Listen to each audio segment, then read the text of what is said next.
Hi, this video is the hair transplant using the FUE method on a Caucasian man who is really thinning just the front half, and it's around 3A hair loss type pattern.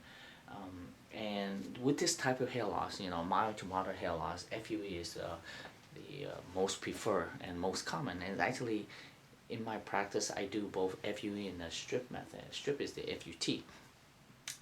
The difference is FUE pulling one hair at a time, leave minimal scar, allow you to shave your head shorter. The strip method is harvesting to cut a strip of skin with hair, and then we suture you up. The strip will leave you a linear scar. So the FUE is recommended for mild to moderate hair loss, like class up to class 4. For like this patient, class 3.A, perfect for FUE.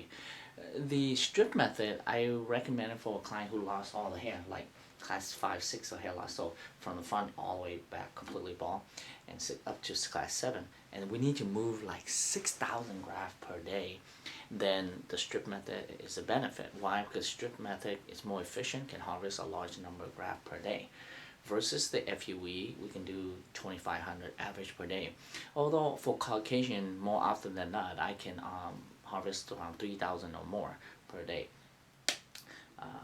But I always try to limit 25 because I will guarantee 25. And so with this client, 2,500 is from the hairline toward the middle of the head is excellent.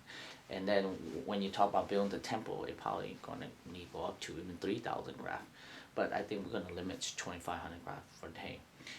FUE is the most advanced technology and the least invasive, and I've been doing this for around 11 years already, so it's been a decade, and I knew that FUE is the future, and it will slowly more preferred, and it's replacing the strip method. And that strip method is fading out, but it will never go away. Why? Because strip method again can do for advanced hair loss, 5, 6 years. Now hair transplant is not just the surgical skill of the surgeon. It requires a lot of the artistic and aesthetic detail, and that's very, very important because yeah, you can have hairline, but you don't want a hairline like up to here and then with a big giant forehead. You want a hairline all the way down to here.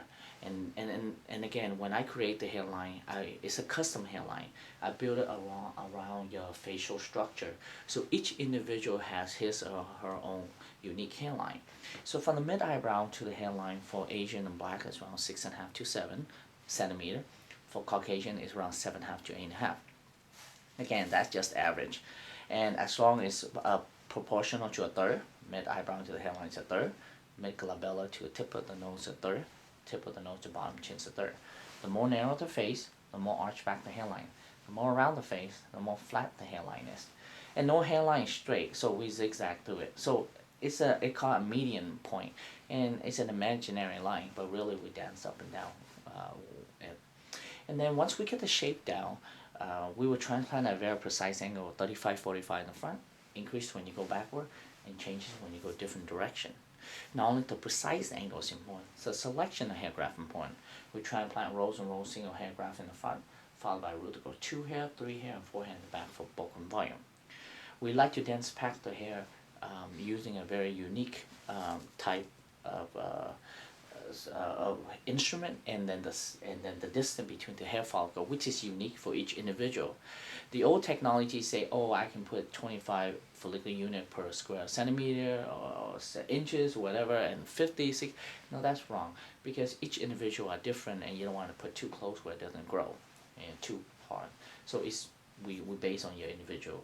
And then of course we're bringing the tempo as well. I'm very excited for this gentleman because in a year's time, with a full set of hair and lower hairline, it really changed his look. His face, it framed the hair, the face better, bring more proportion, and really enhance the eyes and nose and all the features that God created for him. He'll gain 10 to 20 years of his youth back. Thank you.